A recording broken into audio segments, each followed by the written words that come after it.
Jangan lupakan saya ya. Iya. Saya udah pakai tongkat gini, kamu sukses semua ya Allah. Amin.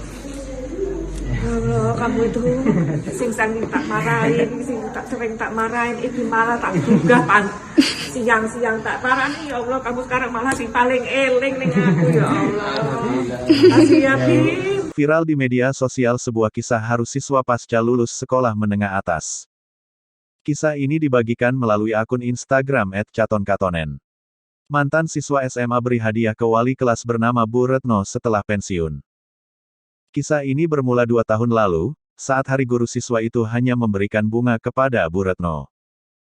Mereka pun menangis terharu karena Bu Retno harus pensiun lebih awal sebelum mereka lulus. Kejadiannya begitu mengharukan, karena kebanyakan siswa yang memberi hadiah dan menangis adalah siswa laki-laki. Ternyata, kesabaran dan kebaikan hati Bu Retno mampu menyentuh hati mereka. Setelah Bu Retno pensiun, para siswa ini masih mengenang jasa-jasa sang wali kelas.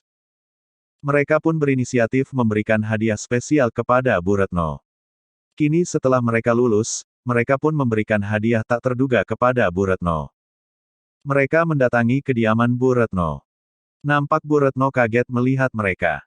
Tanpa banyak bicara, mereka pun akhirnya memberikan sebuah kotak. Setelah dibuka, kotak itu berisi hadiah spesial berupa smartphone baru.